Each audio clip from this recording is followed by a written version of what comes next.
క్రీస్తు ప్రభు యొక్క సిలువ త్యాగాన్ని మనము గ్రహించినప్పుడు. కనుక నాలుగోది, మనం ఎప్పుడైతే ఆ అదృశ్యమైన వాటి మీద మన మనస్సును నిలుపుకుంటామో, when we fix our eyes on what is unseen, కనపడని వాటి మీద మనం ఎప్పుడైతే మన మనస్సును మనం నిలుపుకుంటామో, మనమంట దేవుణ్ణి ప్లీజ్ చేయడానికి మన హృదయం పరితపిస్తూ ఉంటుంది. ఐదో చూద్దాము, 2 కొరింథీయులకు రాసిన పత్రిక 4వ అధ్యాయము 17వ వచనం చదువుదాం. మేము దృశ్యమైన వాటిని చూడక అదృశ్యమైన వాటినే నిదానించి చూచున్నాం గనుక క్షణమాత్రముండు ఈ చులకని శ్రమ మా కొరకు అంతకంతకు ఎక్కువ నిత్యమైన మహిమ భారము కలుగ చేయుచున్నది. హల్లెలూయా. అంటే ఎప్పుడైతే అదృశ్యమైన వాటి మీద మనస్సు నిలుపుకుంటాము, జాగ్రత్తగా వినండి మాటలు, అదృశ్యమైన వాటి మీద మనస్సు నిలుపుకున్నప్పుడు మనం ఏం చేయగలుగుతాం అంటే శ్రమలో ఆనందించగలుగుతాం. ఒకటే మాట, చిన్న బిడ్డగా నువ్వు ఉన్నావంటే శ్రమను చూస్తావు. అదే దేవుని వాక్యము చేత నడిపింపబడి, దేవుని వాక్యం అనే పాల చేత పోషింపబడి, అంటే బలముగా ఎదుగుతున్నప్పుడు బాగా గుర్తుపెట్టుకోండి, చిన్న బిడ్డ కాదు. ఇప్పుడు నువ్వు దేవుని వాక్యం అనే పాల వల్ల నువ్వు ఎదుగుతున్నప్పుడు, నువ్వు ఎప్పుడైతే బలముగా ఎదుగుతావో నువ్వు చూసేది శ్రమ కాదు, శ్రమ వెనకున్న మహిమను చూడగలుగుతావు. హల్లెలూయా. అంటే చిన్న బిడ్డలు ఏం చూస్తారండి? శ్రమ వచ్చిందా, ఇంకా ఈ దేవుడు లేదు, ఏం లేదు. శ్రమ వచ్చిందా, ఈ దేవుడు కష్టపెడుతున్నాడు. శ్రమ వచ్చిందా, ఈ దేవుడు మంచివాడు కాదు. శ్రమ వచ్చిందా, దేవుడు కఠినాత్ముడు. ఇలాంటి మాటలని, శ్రమ వచ్చిందా, దేవుడు నాకేం చేస్తాడు. మందిరంలో ఉన్న బిడ్డలు కూడా ఎన్నో వాక్యాలు విని కూడా ఒక మాట అంటారంటే తెలుసా, ఇంకా దేవుడు మాకేమీ చేశాడు అనే మాట వారి నోట్లో వింటున్నప్పుడు చాలా బాధ కలుగుతుంది. ఎందుకని? దేవుడు ఏం చేయలేదండి? ఆయన పరలోకాన్ని దిగి రాలేదా మన కొరకు? దేవుడు మన కొరకు తండ్రిని విడిచిపెట్టి రాలేదండి? తన మహిమనంతా విడిచిపెట్టి రాలేదండి? దేవుడు దరిద్రతను అనుభవించలేదండి మన కొరకు? మనల్ని ధనవంతులుగా చేయడానికి ఆయన దారిద్రతను అనుభవించలేదా? దేవుడు మన కొరకు సిలువ ఎక్కలేదా? కొట్టించుకోలేదా? ముళ్ళ కిరీటాన్ని పెట్టించుకోలేదా? ఉమ్మ వేయించుకోలేదా? అవమానకరమైన మాటలు ఆయన పడలేదా? మరి ఇవన్నీ ఏమైపోయాయి? గ్రహించట్లేదు ఈరోజు మనం. దయచేసి చిన్న బిడ్డల్లాగా మనం చూడొద్దు. కళ్ళకు కనబడి శ్రమ వచ్చిందా, ఈ శ్రమ దేవుడు అనుమతించాడు, దేవుడు మంచివాడు కాదు, లేకపోతే నేను అడిగింది దేవుడు నాకు ఇవ్వలేదు కాబట్టి దేవుడు మంచివాడు కాదు అని నువ్వు ఎప్పుడైతే కనబడే వాటి మీద మనస్సు పెడుతున్నావు, కనబడని దాని వెనుకున్న ఆ మహిమ గురించి కానీ, కనబడని దాని వెనుకున్న ఆశీర్వాదం గురించి కానీ, కనిపిస్తున్న శ్రమ వెనుక కనబడని దాగి ఉన్న మహిమ గురించి, ఆశీర్వాదం గురించి, దాని గురించి నువ్వు ఆలోచించట్లేదు అని అంటే ఇంకా నువ్వు చిన్నపిల్ల చేష్టలు చేస్తున్నావు అని దేవుడు మాట్లాడుతున్నాడండి. కాబట్టి ఈ రోజు నుంచి ఆయన గమనిద్దాం, గ్రహిద్దాం. దేవా, ఈ శ్రమను అనుమతించావా, నీకు స్తోత్రం. ఈ శ్రమ వెనుక దాగి ఉన్న మేలుకై స్తోత్రం. ఈ శ్రమ వెనుక దాగి ఉన్న మహిమకై స్తోత్రం. అందుకే భక్తుడు ఏమంటున్నాడండి?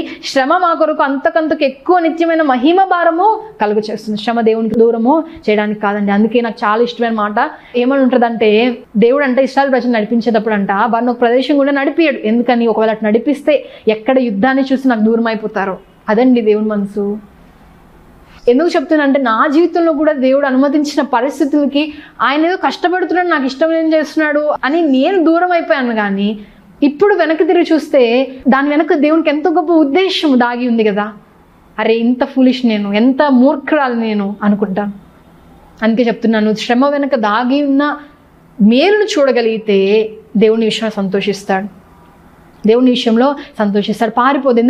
ఎందుకు చెప్తున్నానంటే, దేవునికి తెలుసు ఎటు నడిపిస్తున్నాడు, దేవునికి తెలుసు ఎలా నడిపిస్తున్నాడు, దేవునికి ఎటు నడిపించాలో తెలుసు, ఎప్పుడు శ్రమను అనుమతించాలో తెలుసు, ఎంతవరకు అనుమతించాలో తెలుసు, ఎటు నడిపిస్తే నువ్వు ఆత్మీయంగా బలపరచబడతావు, ఏ శ్రమను అనుమతిస్తే నువ్వు బలముగా దేవుని సన్నిధిలో ఎదుగుతావు అన్నీ ఆయనకు తెలుసు. కానీ ఒకటే మాట, ఆయనకి దూరము కావద్దు. అదృశ్యమైన వాటి మీద మనస్సు నిలుపుకున్న వారు ఆయనకి దూరము కారు. అర్థమవుతుందండి? కాబట్టి ఈ రోజు నుంచి అయినా మనము ఆ శాశ్వతమైన వాటి మీద మనస్సు నిలుపుకుందాం. చాలా మంది క్రైస్తవ బిడ్డలే ఈరోజు చూస్తుంటే ఎంత బాధ కలుగుతుందో తెలుసా? ఈ లోక సంబంధమైన వాటి కొరకే ఆశ, వాటి కొరకే ఆలోచన, వాటి గురించే తప్పనంతా. ఈ లోక సంబంధమైన వాటిని ఎక్కడ ఏం కొందామా, లేకపోతే ఎక్కడ ఏం చేద్దామా, కనీసం పరిచర్య కొరకు ఇంత కూడా ప్రయాసపడే మనస్సు పరిచర్యని మళ్ళీ చెప్తున్నా, ఇక్కడికి వచ్చి నిలబడే మనం ఏం వాక్యం ప్రకటించి లేకపోతే అన్ని విడిచిపెట్టొచ్చి అదొక్కటే పరిచర్య కాదండి. దేవుని పరిచర్య, దేవుని సన్నిధిలో బిడ్డలకి సహకారం, దేవుని సేవకులకు సహకారం, ఎంత పరిచర్య చేస్తున్నావు దేవుని కొరకు, సంఘ క్షేమాభివృద్ధి కొరకు నీ ప్రయాస ఎంత. ఈ మనసు ఎప్పుడు వస్తుందో తెలుసా? ఎప్పుడైతే అదృశ్యమైన వాటి మీద మనస్సు నిలుపుకుంటాం. ఒక మాట చెప్పనా, ఆ అదృశ్యమైన వాటి మీద మనస్సు నిలుపుకుంటే అశాశ్వతమైన వాటి మీద నుంచి మనస్సు కంప్లీట్గా పోతుంది. అంటే ఎంత నువ్వు వాటిని చూస్తావో, ఎంత అదృశ్యమైన వాటిని చూస్తావో అంత దృశ్యమైన వాటి మీద మనస్సు పోతుంది. అంటే అంత ఎదుగుతున్నావు అని అర్థం. నువ్వు ఆత్మీయ పరిపక్వతలోకి శాంతి ఆత్మీయ ఎదుగుదలలోకి వస్తున్నావు. ఒకటే మాట, బిడ్డలు ఎదుగుతున్నప్పుడు తల్లిదండ్రులకి సంతోషం, బిడ్డలు ఎదుగుతున్నప్పుడు తల్లిదండ్రులకి సంతోషం, నీవు నేను ఎదుగుతున్న పరలోకపు తండ్రికి సంతోషం. ఇప్పుడు చూడండి, 1 కొరింథీయులకు రాసిన పత్రిక 15:12 చూడండి. వాళ్ళంట పునరుద్ధానం గురించి ఏమడుగుతున్నారు చూడండి. ఈ పునరుద్ధానము లేదు అని వాళ్ళు చెప్తున్నారంట. కానీ 19వ వచనం చదువుదాం. ఈ జీవితకాలం మట్టుకే మనం క్రీస్తుని నిరీక్షించు వారమైన ఎడల మనుషులందరికంటే దౌర్బల్యులమై ఉందు. క్రీస్తును మనం ఎందుకు, క్రీస్తు ప్రభు దగ్గరికి వచ్చింది ఈ లోక సంబంధమైన ఆశీర్వాదాల కొరక, ఈ లోక సంబంధమైన వాటిక, ఈ చూచే ఈ అశాశ్వతమైన వాటి కొరక యేసుక్రీస్తు ప్రభు దగ్గరికి వచ్చింది.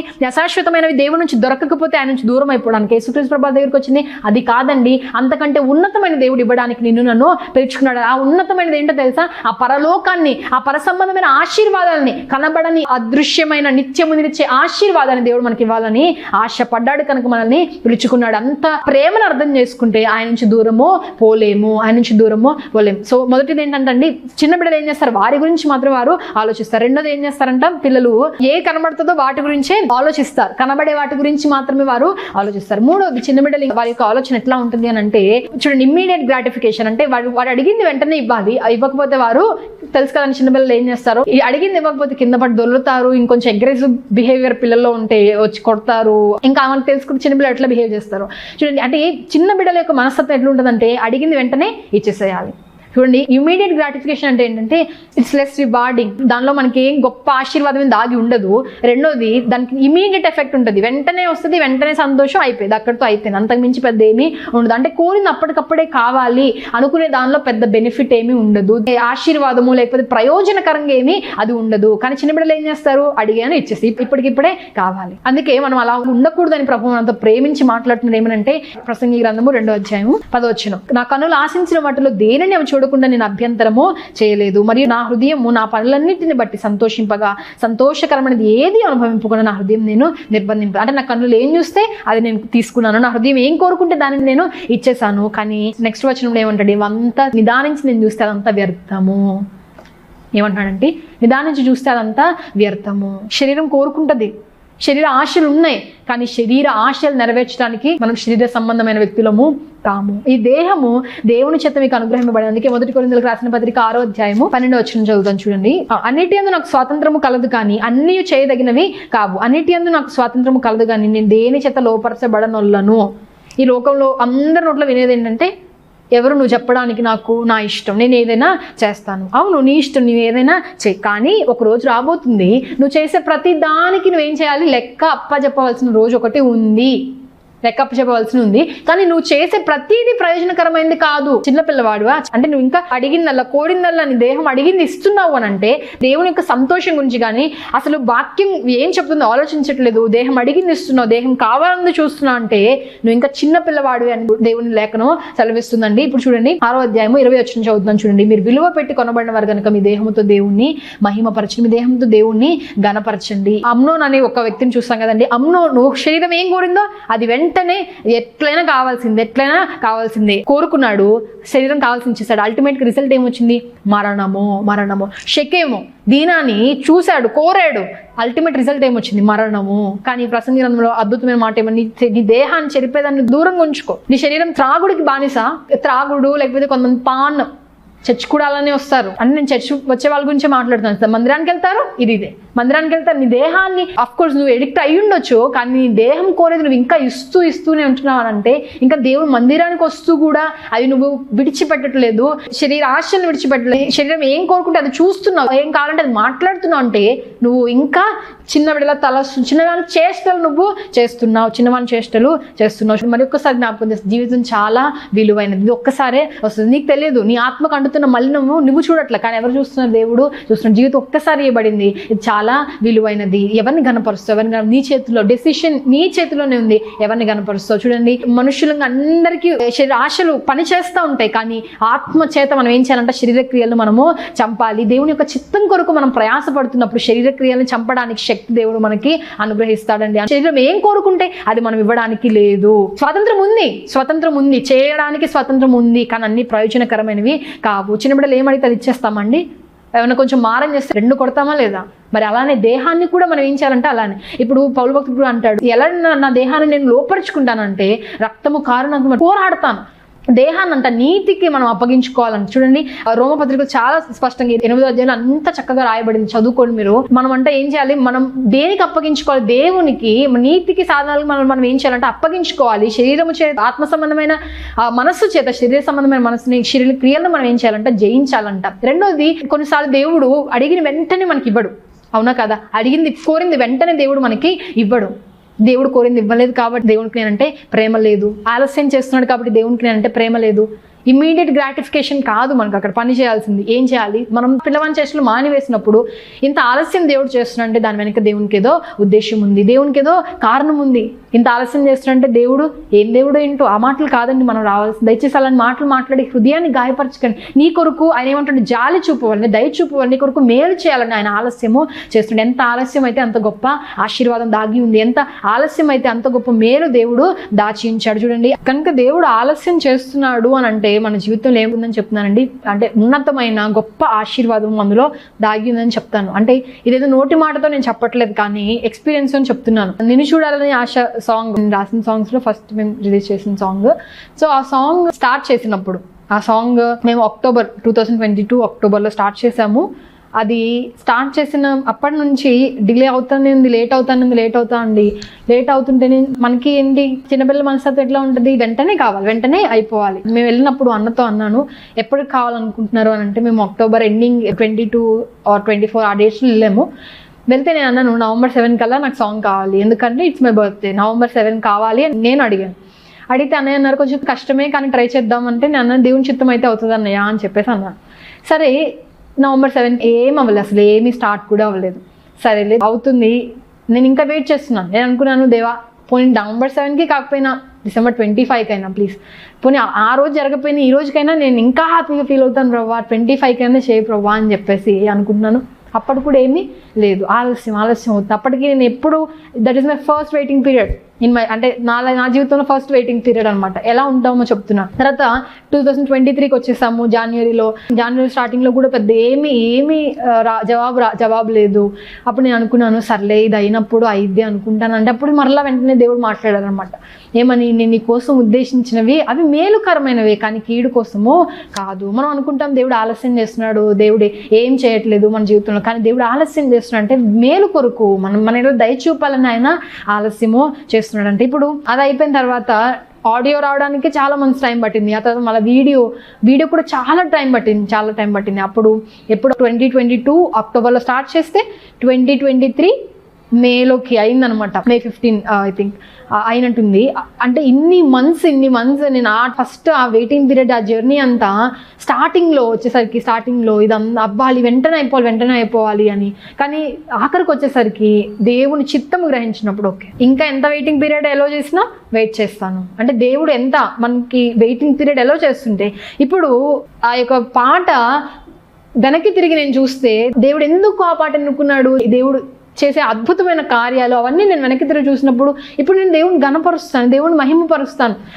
నాకేమీ అంటే హృదయంలో నాకు ఇంత లేట్ చేసావు అనేమి అనుకోను. నేను ఎందుకు చెప్తున్నాను, ఎక్స్పీరియన్స్ గుండా బయటకు వచ్చిన తర్వాత నా అనుభవం ఏంటి, దేవుని మహిమపరిచే అనుభవం. ఎందుకు చెప్తున్నా అంటే, ఒకవేళ ఈ రోజు వెయిటింగ్ పీరియడ్లో ఎవరైనా ఉన్నారేమో, ఆలస్యం అవుతుంది అని అనుకుంటున్నారేమో, కానీ దేవుని బిడ్డగా ఎక్స్పీరియన్స్ జ్ఞాపకం చేస్తున్నా ఏంటి అని అంటే, దాని వెనక దేవుడు ఏం దాచించాడు, గొప్ప ఆశీర్వాదం. అంటే మీరు అడిగిన దానికంటే, మీరు ఊహించగలిగిన దానికంటే గొప్ప ఆశీర్వాదాన్ని దేవుడు దాచిపెట్టి ఉంచాడు. ఇది గమనించకుండా మనం అనేకమైన పర్యాలు దేవుని ప్రశ్నిస్తున్నప్పుడు ఒక మాట చెప్పనా అండి, అంటే బాగా మంచి చేసే వ్యక్తిని మళ్ళీ నువ్వు నాకేం చేసావు అంటే, అది మీ ప్లేస్లో ఉండి మీరే అనుకోండి, మీరు ఎవరైనా ఒక వ్యక్తికి చాలా మేలు చేశారు, ఆ వ్యక్తి తిరిగి నువ్వు నాకేం చేసావు అనే మాట అంటే మీకు ఎలా ఉంటుంది? అలానే దేవుడు కూడా మన కొరకు, ఆయన మన తండ్రి మనకి అన్ని మేలుకరంగా చెయ్యాలని ఆశపడుతున్నాడు, గొప్పవి ఇవ్వాలని ఆయన ఆశపడుతున్నాడు. ఒకవేళ ఆలస్యం అవుతుందేమో, ఇంకా ఓపికతో కనిపెట్టండి. దేవుడు మీరు దేని కొరకైతే ఎదురు చూస్తున్నారు దాన్ని దేవుడు త్వరలో మీ చేతికి ఇవ్వబోతున్నాడు. ఆమేన్. అబ్రహాం, సారా, ఎలిజబెత్, జకర్యా వీరందరూ దేవుని మీద మనస్సు పెట్టుకున్నప్పుడు ఇమ్మీడియట్గా వాళ్ళకేమి జవాబు రాలేదు, కాబట్టి దేవుని విడిచిపెట్టారండి, ఓపికతో ఎదురు చూశారు. ఈ రోజు ఒక మాట చెప్పనివ్వండి, ఎంతమంది ఓపికతో ఆయన కొరకు ఎదురు చూస్తున్నాం, ఆయన వాగ్దానాల కొరకు, ఆయన బలమైన వాగ్దానాలు నీకు చేసి ఉండొచ్చు. లేకపోతే ఎంతమంది దేవుని కొరకు, ఆయన రాక కొరకు, ఆయన యొక్క వాగ్దాన నెరవేర్పు కొరకు ఎంతమంది మనము ఎదురు చూస్తున్నాం. ఇంకా ఎదురు చూపులో ఏమొస్తుంది, టయర్డ్ అయిపోతాం. కానీ ఈరోజు దేవుడు మాట్లాడుతున్నాడు, ఆ ఎదురు చూపు వెనుక చాలా గొప్ప ఆశీర్వాదము దాగి ఉంది, చాలా గొప్ప ఆశీర్వాదము దాగి ఉంది. ఈరోజు యవన బిడ్డలకు చెప్తున్నాను, మరి ముఖ్యంగా వెంటనే శరీరం కోరింది కదా అని చేయొద్దు. శరీర ఆశలను మనం ఏం చేయాలంట, జయించగలగాలి.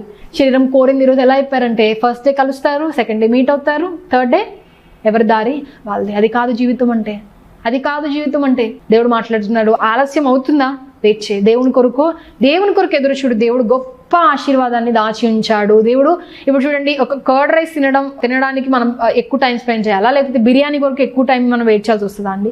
బిర్యానీ దేవుడు ఒకవేళ నీకు అంత ఆలస్యం చేస్తున్నాడు అంటే దేవుడు దాని వెనుక గొప్పగా ప్రిపేర్ చేస్తున్నాడు అని మనము ఈరోజు జ్ఞాపకం. అంటే గొప్ప ఆశీర్వాదాన్ని దేవుడు ప్రిపేర్ చేస్తున్నాడు. దేవుడి మీద మనసు పెట్టుకోండి, దేవుని ఆశీర్వాదాల కొరకు ఎదురు చూడండి, తప్పు లేదు. ఆలస్యం అయిపోతుంది, దేవుడు ఏం చేస్తాడు, దేవుడు ఏం కార్యం చేస్తాడని మాట్లాడొద్దు. అది నీ జీవితంలో ఏ కార్యమైనా దేవుని మీద ఆశ పెట్టుకుని కూడా ఇంకా ఆలస్యం అవుతుంది అని అంటే, అబ్రహాము శారాని జ్ఞాపకం చేసుకోండి, ఎలిజబెత్ జకర్యాని జ్ఞాపకం చేసుకో. వారి యొక్క ఓపికకి తగిన ఫలాన్ని వారు పొందుకున్నారు, తగిన ఆశీర్వాదాన్ని వారు గొప్ప ఆశీర్వాదాన్ని. అందుకే స్త్రీలు కన్నా వారు యోహాను అంత గొప్పవాడు లేడంట.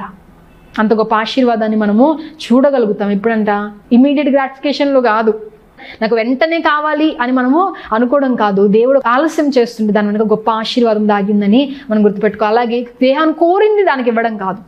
అర్థమవుతుందా? దేహం కోరింది ఇచ్చేద్దామా, కాదు. ఇవ్వకపోతే కింద పడి దొల్లడం. చూడండి, చిన్నపిల్లలు అయితే కింద పడి దొరుకుతారు, పెద్దవాళ్ళు అయితే కొంచెం డీసెంట్గా ఏడుస్తారు, కానీ ఏడవడం మాత్రం ఉంటుంది. అలా ఉండొద్దు.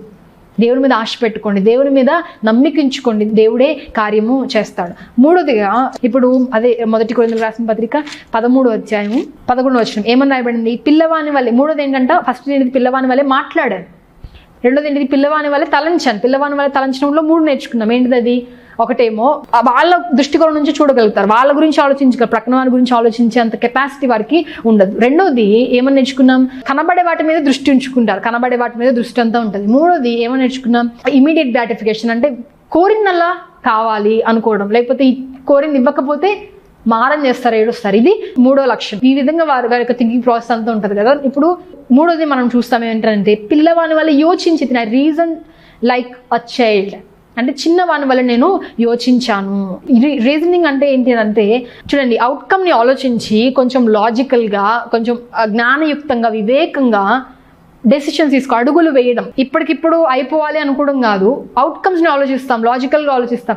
సో అలా ఆలోచించి నిర్ణయాలు తీసుకోవడాన్ని మనం ఏమంటాం, రీజనింగ్ అంటాం. ఇప్పుడు భక్తుడైన పౌలు ఏమంటాడు, చిన్నపిల్లవాడిగా ఉన్నప్పుడు నేను చిన్నపిల్లవాడిని యోచించాను, కానీ ఇప్పుడు అలాగూ చేయట్లేదు. అయితే ఇది చాలా లోతుగా ధ్యానించవలసిన అంశమైనప్పటికీ నేను కొంచెం కాల పరిమితిని బట్టి సమయం లేదు కనుక చిన్నగా నేను కొన్ని విషయాలు చెప్పి ముగించాలని ఆశపడుతున్నాను. చూడండి, కొరింథీయులకు రాసిన పత్రిక 1వ అధ్యాయము 7వ వచనం ఏమని రాయబడింది, గనుక ఏ కృపావరమునందు లోపము లేక మీరు మన ప్రభువైన యేసుక్రీస్తు ప్రత్యక్షత కొరకు ఎదురు చూస్తున్నారు. కొరింథీ సంఘములో ఏ కృపావరానికి లోపము లేదు, అంటే వారి కృపావరాలన్నీ వారికి ఉన్నాయి. ఇప్పుడు మొదటి కొరింథీయులకు రాసిన పత్రిక 12వ అధ్యాయము 4వ వచనం, కృపావరములు నానా విధములుగా ఉన్నవి, పరిచర్యలు నానా విధములుగా ఉన్నవి, నానా విధములైన కార్యములు కలవు. 12:1 ఏమని రాయబడిందంటే, ఆత్మ సంబంధమైన వరముల గురించి మీకు తెలియకుండా నాకు ఇష్టం లేదు. అంటే ఈ యొక్క 12వ వచనం అంతా దేని గురించి మాట్లాడతారు పౌలు భక్తులు అని అంటే, ఆత్మ సంబంధమైన వరాల గురించి గమనించండి, జాగ్రత్తగా వినండి. ఆత్మ సంబంధమైన వరములను గురించి మాట్లాడతారు. ఇప్పుడు 13 అధ్యాయానికి వచ్చేసరికి పౌలు భక్తుడు ఏం చెప్తారనంటే, ప్రేమను గురించి మాట్లాడతారు. 12లో అంతా ఆత్మ సంబంధమైన వరాల గురించి, 13 వచ్చేసరికి ప్రేమను గురించి మాట్లాడతారు. ఇప్పుడు ప్రేమ ఏంటిది? గలతీయులకు రాసిన పత్రిక 5:22 ప్రకారం గమనించండి. గలతీయులకు రాసిన పత్రిక 5:22 ప్రకారం ప్రేమ అనేది ఆత్మ ఫలము. ఏంటండి? ప్రేమ అనేది ఆత్మ ఫలము, ఆత్మ వరము, ఆత్మ సంబంధమైన వరము, ఆత్మ ఫలము, రెండు ఒకటి కాదు. ఇప్పుడు చూడండి, ఆత్మ సంబంధమైన వరము, ఆత్మ సంబంధమైన ఫలము. రోమపత్రిక 1:20 ఆయన అదృశ్య లక్షణములు, ఈ మాట గమనించండి, అనగా ఆయన నిత్య శక్తియు దేవత్వము. అంటే దేవుళ్ళలో ఉన్న ఇన్విజిబుల్ థింగ్స్ రెండు ఉన్నాయంటే ఏంటి అవి? ఇటర్నల్ పవర్, నిత్య శక్తి, రెండోది డివైన్ నేచర్. అంటే దేవత్వము, ఇటర్నల్ పవర్, డివైన్ నేచర్, దేవత్వము అలానే నిత్య శక్తి. ఒకవైపు ఏంటి? శక్తి. ఈ శక్తి అండ్ నిత్య శక్తి అంటే ఇదంతా ఎక్కడ కనబడుతుంది? ఆత్మ సంబంధమైన వరములు. రెండోది దేవత్వము అని అంటే ఆత్మ ఫలములు. ఈ రెండు ఒకటి కాదండి. ఇప్పుడు మనము వాక్యంలో అన్నీ ఉన్నాయి, ఎన్నో ఉన్నాయి. ఏది ఎంచుకుంటున్నాం, ఏది ఎంపిక చేసుకుంటున్నాం, ఏమి కోరుతున్నాం, ఏమి ఆశిస్తున్నాం అనేది ఇక్కడ పాయింట్. చూడండి, ఆత్మ సంబంధమైన వరములను మనం ఏం చేస్తామంటే వాటిని వాడతాం. ఆత్మ సంబంధమైన వరాలను ఏం చేస్తాం? వాడతాం. ఆత్మ సంబంధమైన ఫలాలను ఏం చేస్తాం? ఫలిస్తాం. ఆత్మ సంబంధమైన వరాలు 1 కొరింథీయులకు రాసిన పత్రిక ఎందుకు దేవుడు అసలు ఆత్మ సంబంధమైన వరాలని దేవుడు ఎందుకు ఇచ్చాడు? 1 కొరింథీయులకు రాసిన పత్రిక 12:7 అందరి ప్రయోజనము కొరకు. ఎందుకంటండి 1 కొరింథీయులకు రాసిన పత్రిక 12:7 మనం ఏం చూస్తున్నాం? ఈ యొక్క ఆత్మ సంబంధమైన వరాలని దేవుడు ఎందుకు ఇచ్చాడు అని అంటే అందరి ప్రయోజనం కొరకు. ఎందుకు ఇచ్చాడంటే అందరి ప్రయోజనం కొరకు. అలానే మనం రోమపత్రిక 1:11 చదువుదాం. చూడండి, మీరు స్థిరపరచబడవాలని, అనగా మీకును నాకును కలిగి ఉన్న విశ్వాసము చేత, అనగా మనము ఒకరి విశ్వాసము చేత ఒకరు ఆదరణ పొందవలనని ఆత్మ సంబంధమైన కృపావరం ఏదైనాను మీకు ఇచ్చుటకు మిమ్మల్ని చూడవాలని మిగులా అపేక్షించున్నాను. అంటే పౌలు భక్తుడు అంటాడు, నేను ఈ కృపావరాలు మీకు ఇవ్వాలని ఆశపడుతున్నాను. ఎందుకనండి? మిమ్మల్ని టు స్ట్రెంగ్థెన్ యూ, మిమ్మల్ని స్థిరపరచడానికి, మిమ్మల్ని బలపరచడానికి అంటున్నాడు కదండి. అంటే ఇప్పుడు ఆత్మ సంబంధమైన వరాలని దేవుడు ఎందుకు ఇచ్చాడు అంటే మొదటిది అందరి ప్రయోజనం కొరకు, రెండోది మిమ్మల్ని బలపరచడం కొరకు. ఇది జరిగినప్పుడు ఏం జరుగుతుంది? ఎఫెసీయులకు రాసిన పత్రిక 4:13 ప్రకారము వీటి ద్వారా సంఘము క్షేమాభివృద్ధి కలుగుతుంది. కృపావరాలను దేవుడు ఎందుకు ఇచ్చాడు? అందరి ప్రయోజనం కొరకు, రెండోది మనల్ని బలపరచడం కొరకు. వీటి ద్వారా ఏమవుతుంది? సంఘము క్షేమాభివృద్ధి పొందుతుంది. ఇప్పుడు ఆత్మ ఫలాన్ని మనం ఏం చేస్తాం? ఆత్మ వరాల్ని మనం వాడుతున్నాం. ఆత్మ ఫలాలను ఏం చేస్తున్నాం? ఫలిస్తున్నాం. యోహాను సువార్త 15:18 చదివితే, మీరు ఫలించుట ద్వారా ఎవరు మహిమపరచబడుతున్నారండి? తండ్రి మహిమపరచబడుతున్నారు. అంటే చూడండి, ఆత్మ వరాలు దేవుడు నీ ద్వారా జరిగించే పని. ఆత్మ వరాలు అనేది దేవుని చిత్తము నీ ద్వారా జరుగుతుంది. ఆత్మ ఫలాలు అంటే దేవుని చిత్తము నీలో జరుగుతుంది. రెండింటికి చాలా డిఫరెన్స్ ఉందండి. ఈ డిఫరెన్స్ మనకు అర్థం కానప్పుడు మనం ఏం కోరుకుంటాం తెలుసా? ప్రభువా, ఇప్పుడు చిన్న బిడ్డలు ఎందుకు చెప్తున్నానంటే, నేను చిన్నవాని వల్లే యోచించాను. చిన్న బిడ్డలు ఏం థింక్ చేస్తారంటే, చూడండి, చిన్న బిడ్డలకి మ్యాజికల్ వరల్డ్ అంటే, లేకపోతే ఈ మ్యాజిక్ ఇవన్నీ బాగా ఇష్టపడతా ఉంటారు. పవర్, అవునా కదా? పవర్ రేంజర్స్ అని ఇట్లా చిన్న బిడ్డలకి ఉండే కార్టూన్స్ ఉంటాయి కదండి. అవన్నీ వాళ్ళు చూసినప్పుడు ఒక పవర్ ఉన్నట్టు వాళ్ళు ఫీల్ అవుతూ ఉంటారు. అవునా కదా? ఎందుకు చిన్నప్పుడు నేనే అనుకునేదాన్ని, అరే నాకు డోరేమోన్ ఉంటే బాగుండు, వీడికి చాలా పవర్స్ ఉంటే ఏదైనా వాడు చేసేస్తాడు, ఏ ప్రాబ్లంలో అయినా గ్యాజెట్ ఇస్తాడు, అయిపోద్ది అనుకునేదాన్ని. అంటే చిన్న బిడ్డల మనస్తత్వం చెప్తున్నాను. చిన్న బిడ్డలు అవి కోరుకుంటారు. కానీ భక్తుడైన పౌలు ఏమంటున్నాడు? నేను ఇప్పుడు చిన్నవాని వల్ల ఉన్నప్పుడు చిన్నవాని వల్ల యోచించాను. I reason like a child. నేను చిన్నవాని వల్ల యోచించాను, కానీ ఇప్పుడు నేను పెద్దవాడిని, చిన్నవాని చేష్టలు మానివేసి. బైబిల్లో మనం ఏదైనా కోరుకోవచ్చు, కానీ మర్మయుక్తంగా అన్ని దాగి ఉన్నప్పుడు ఏది కోరుతున్నాం అనేది ప్రభు యొక్క సహాయం మనకి కాదు. దేవుడు మన చాయిస్ని రెస్పెక్ట్ చేస్తారండి. నువ్వు ఏది కోరుతావో దాన్ని దేవుడు రెస్పెక్ట్ చేస్తారు. కానీ మనము దేవుని సన్నిధిలో ఆత్మ పరిపక్వతలోకి వస్తున్నప్పుడు ఏం కోరాలో మనకి తెలుస్తుంది. ఎందుకు చెప్తున్నాను చూడండి, ఇప్పుడు ఆత్మ వరాలు, ఆత్మ ఫలాలు కదండి. ఇప్పుడు మనమైతే ఏం కోరుకుంటాం? పవర్. ఆత్మ వరాలు నాకు తప్పు లేదు, కోరాలి. ఎందుకని? సంఘ క్షేమాభివృద్ధికి, దేవుని మహిమ కొరకు. కానీ రెండు దేవుని మహిమ కొరకే. కృపా వరాలు దేవుని మహిమ కొరకే, ఆత్మ ఫలాలు దేవుని మహిమ కొరకే. కానీ చూడండి, వాక్యం ఏం చెప్పబడుతుంది చూడండి. 1 కొరింథీయులకు రాసిన పత్రిక 12:31 చాలా స్పష్టంగా పౌలు భక్తుడు రాస్తూ ఏమంటున్నారంటే, కృపావరములలో శ్రేష్టమైన వాటిని ఆసక్తితో అపేక్షించుడు. ఇది సర్వోత్తమమైన మార్గం. అంటే ఇంకా మోర్ ఇంపార్టెంట్, సర్వోత్తమమైన ఉన్నతమైన మార్గం, బెస్ట్ వేని నేను మీకు చెప్పాలనుకుంటున్నాను. ఏంటో తెలుసా? అది నేను బాగా ప్రవచించవచ్చు, నేను అన్య భాషల్లో మాట్లాడవచ్చు, ఏదైనా అంటే నేను కృపావరాలు చాలా బలంగా నేను వాడవచ్చు. కానీ ప్రేమ నాలో లేకపోతే నేను వ్యర్థుడను. ఒక మాట చెప్తానండి, ఒక కూర మనం వండుతున్నప్పుడు దానిలో దేనికి ఎంత క్వాంటిటీలో మనం యూజ్ చేస్తే ఉంటుందో అప్పుడే కర్రీ టేస్ట్గా వస్తుంది. అవునా కదా? మన ఆత్మీయ జీవితంలో కూడా దేవుడు కృపావరాలని పెట్టాడు. దేవుడు కృపావరాన్ని పెట్టారంటే అది ఏదో వేస్ట్గా దేవుడు పెట్టలేదు. కానీ వాటికి ఎంత ప్రాధాన్యత ఇవ్వాలో వాటికి అంత ప్రాధాన్యత, అప్పుడే బాగుంటుంది, జీవితం బాగుంటుంది, కూర బాగుంటుంది. అవునా కదా? అట్లానే ఆత్మ సంబంధమైన కృపావరాలని మనం దేవుడు వాటికి ఎంత విలువనిచ్చాడో మనం కూడా అంతే విలువని, దానికి తక్కువ దానికి ఎక్కువ మనం ఇవ్వడానికి వీలు లేదు. తీసి పక్కన పడేయడానికి మనం ఎవరమండి? దేవుడు ఇచ్చినప్పుడు, దేవుడు పెట్టినప్పుడు తీసి పక్కన పడేది మనమే. కానీ దేవుడు ఎంత విలువనిచ్చాడో అంత విలువ మనము ఇవ్వగలగాలి. ఇప్పుడు కానీ ఉత్తమమైన మార్గం, అంటే ఉన్నతమైన బెస్ట్ వే ఏంటి అని అంటే, ఇన్ని ఉన్నా కూడా ప్రేమ లేకపోతే నేను వ్యర్థుడను. If I don't have love I'm nothing. నేను ప్రేమ లేకపోతే నేను ఎవరంట? వ్యర్థుడను. ఎందుకంటున్నాడు పౌలు భక్తుడు ఆ మాట? ఎందుకంటున్నాడు నేను వ్యర్థుడను? ఎందుకంటున్నాడు అంటే, చూడండి మత్తయి సువార్త 7వ అధ్యాయము 19వ వచనం చదివితే అక్కడ వాళ్ళందరూ అంట, ప్రభా నీ నామాన్ని బట్టి నేను ప్రవచించాను, నేను నీ నామాన్ని బట్టి మేము దయ్యాల్ని వెళ్ళగొట్టాము, ఇన్ని కార్యాలు చేస్తాను, అన్ని కార్యాలు చేస్తాను చెప్పుకుంటే ఆయన అంటారు, కిందకు వచ్చేసరికి ఆయన అంటారు మీరెవరో నాకు తెలియదు పొండి అంటాడు. ఎందుకని ఆ ముందు వచ్చిన చదువుదాం చూడండి, మత్తయి సువార్త 7వ అధ్యాయము ఇప్పుడు 19వ వచనం చదువుదాం. మంచి ఫలము ఫలింపని ప్రతి చెట్టు నరకబడి అగ్నిలో వేయబడును. ఏమని రాయబడుతుందండి? బాగా కృపావరాలు వాడని వారిని అగ్నిలో వేస్తా అంటున్నా, మంచి ఫలము ఫలించని అంటున్నాడా? ఇందాకే చెప్పాను, ఆత్మ ఫలాలను మనం ఏం చేస్తాం? ఫలిస్తాము. ఆ ఫలాలు ఫలించని ప్రతి చెట్టు ఎక్కడికి వెళ్తుందంట? నరకంలోనికి వెళ్తుంది. మీరు అనుకోవచ్చు మత్తయి సువార్త 25:14-30 ఒక సన్నివేశాన్ని మనం చూస్తాం. అక్కడ ఏమని చూస్తామనంటే, తలాంతులు ఇస్తాడు దేవుడు. ఒక వ్యక్తి ఏం చేస్తాడు? దాన్ని తీసుకెళ్లి పాతి పెడతాడు. అప్పుడు ఆ వ్యక్తిని తీసుకెళ్లి ఎక్కడ వేస్తారు? నరకంలోనే పడవేస్తారు. మనం అనుకోవచ్చు మరి అక్కడ కూడా వాడలేదు కదా, ఆ వ్యక్తి కూడా నరకానికి వెళ్ళాడు. కానీ ఒక విషయం జ్ఞాపకం చేస్తాను, ఆ వ్యక్తి మాట విధానం చూసారు అంటే, ఆ వ్యక్తికి యజమానుడి మీద ఇంత కూడా ప్రేమ, ఆ వ్యక్తిలో రెండూ లేవు. ఆత్మఫలము లేదు, కృపావరము కూడా వాడలేదు. కృపావరం వాడాలి. కానీ ఒక మాట చెప్పమంటారండి, ఆత్మఫలం ఫలించే ఏ వ్యక్తి కూడా వారిలో ఉన్న కృపావరాన్ని వాడకుండా ఉండలేరు. దేవుని ప్రేమించే ఏ వ్యక్తి కూడా దేవుని సంఘ క్షేమాభివృద్ధి కొరకు వారి చేతిలో పెట్టబడిన ఏది కూడా నిర్లక్ష్యముగా వారు వ్యవహరించలేరు. కాబట్టి మొదట మనం అంటే రీజనింగ్ లైక్ అన్ అడల్ట్ అంటే చూద్దాం, మనం ఏం చూడాలి? ఆత్మ సంబంధమైన ఆ లోతైన అంశాలు మనము చూడగలగాలి. కృపావరాల మీద మనసు పెట్టుకుందాం. ఎందుకని? ఆసక్తితో అపేక్షించమని పౌలు భక్తుడు వాక్యం స్పష్టంగా రాస్తారు. కానీ సర్వోత్తమమైన మార్గం ఏంటి అని అంటే, ఆత్మ ఫలాల్ని మనము ఫలించాలి. ఎందుకు చెప్తున్నానంటే, కృపావరాలను వాడారు వీరు, కానీ ఆత్మ ఫలాల్ని వీరు ఏం చేయలేదు? ఫలించలేదు. ఇప్పుడు మనం 1 కొరింథీయులకు రాసిన పత్రిక 13:13 మనం చదివితే అక్కడ ఏమని రాయబడిందంటే, ప్రేమ, విశ్వాసము, నిరీక్షణ 3 నిలుస్తాయి. 3 శ్రేష్టమైనవే. కానీ అందులో ఏది నిలుస్తుంది అంటే, ప్రేమ నిలుచును. ప్రేమ నిలుస్తుంది. అర్థమవుతుందా? అంటే ఎందుకు ప్రేమ నిలుస్తుంది? కొలసీలకు రాసిన పత్రిక 3:14 ప్రకారం చూస్తే, ప్రేమ అంటే అన్నిటినీ బైండ్ చేసి ఉంచుతుందంట. అంటే నీకున్న నాలెడ్జ్ కావచ్చు, నీకున్న ఆ పవర్, ఆత్మ సంబంధమైన వరాలన్నిటినీ కూడా నీలో పని చేస్తున్నప్పుడు ఉప్పొంగిపోకుండా మధ్యలో ఉండి పట్టుకుని బైండ్ చేసి ఆ స్టేబుల్గా ఉండడానికి ఏం హెల్ప్ చేస్తుందండి? ఆత్మ ఫలము. ఇప్పుడు చూడండి, ఒక ఆబ్జెక్ట్ స్టేబుల్గా ఉంది అంటే అన్ని ఫోర్సెస్ ఈక్వల్గా ఉంటేనే ఆబ్జెక్ట్ స్టేబుల్గా ఉంటుంది. ఎటువైపు లాగినా అటువైపు ఆబ్జెక్ట్ వెళ్ళిపోతుంది. అలానే మన జీవితంలో అన్ని ఫోర్సెస్ మనలో ఉన్నప్పుడు, పేరు ప్రఖ్యాతులుగా దేవుడు ఆశీర్వదించవచ్చు, అన్ని మనలో వర్క్ చేస్తున్నప్పుడు ఇవన్నిటిలో కూడా మనము నిలిచి ఉండాలంటే ఒకటే ఏంటంటే అది ప్రేమ. దేవునితో సహవాసం నువ్వు వచ్చినప్పుడు ఎన్నుకోవాలో, ఏ డెసిషన్ తీసుకోవాలో, అంటే ఆత్మ పరిపక్వతలో పెద్దవారిగా ఎలాంటి నిర్ణయాలు చేయాలని ఎప్పుడు వస్తుంది అని అంటే, దేవునితో సహవాసంలో మనం ఉన్నప్పుడు అలాంటి నిర్ణయాలు మనము చేయగలుగుతాం. ఇప్పుడు అర్థమవుతున్న వాక్యం అంటే, దేవునిలో 2 లక్షణాలు ఉన్నాయి. ఏంటది? నిత్యశక్తి, అలాగే దేవత్వం. కానీ ఇందులో ఏవి మనం కోరుకుంటున్నాం? ఎంతవరకు కోరుకుంటున్నాం? ఏది ఆశిస్తున్నాం? Let us stop reasoning like a child.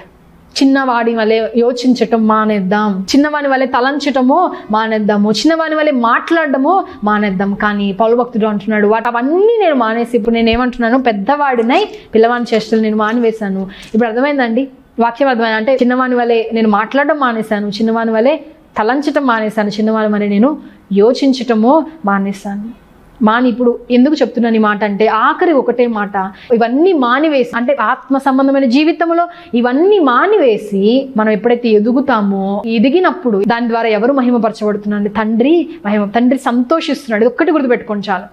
గుర్తుపెట్టుకోండి. అవి మనం మానివేయడం వలన తండ్రి సంతోషిస్తున్నాడు. అంతకంటే గొప్ప ఆశీర్వాదం ఏమీ లేదు, అంతకంటే గొప్ప సంతోషం ఏమీ లేదు. కనుక దేవుడు అట్టి రీతిగా మన జీవితాలని మార్చునుగాక. దేవుడు కొద్ది మాటలు మన వినికిలో దీవించి మన జీవితాలను ఆ రీతిగా మార్చునుగాక. ఆమేన్. మహాగణుడా, మహోన్నతుడా, పరిశుద్ధుడా, ఆత్మీయులుగా ప్రేమించిన మా ప్రియ పరలోకపు తండ్రి గన్నా మనకి స్తోత్రములు. ఎంతవరకు తోడుగా నడిపించావు, మాట్లాడావు, నీకు వందనాలు. ఇక నుంచి అయినను ప్రభువా, మేము మీ హృదయ ఆలోచన ఎరిగి ప్రభువా ఆ రీతిగా మేము నడుచుకుని వారు వలె ఉంటకు సహాయం చేయండి ప్రభువా. ఇంకను అయా చిన్నవాని చేష్టలు మాలో ఉంటే తీసివేసుకొని ప్రభా, మాట్లాడిన ప్రతి మాటను హృదయంలో దాచుకొని ఎవరు వేసుకుంటూ వాక్యానుసారం జీవించే కృపను దయచేయమని ప్రార్థిస్తూ యేసు అతి పరిశుద్ధ నామమును బట్టి అతి మిక్కిలి వినయంతో ప్రార్థించి అడిగి పొందుకుంటున్నాను నా ప్రియ పరలోకపు తండ్రి. ఆమేన్.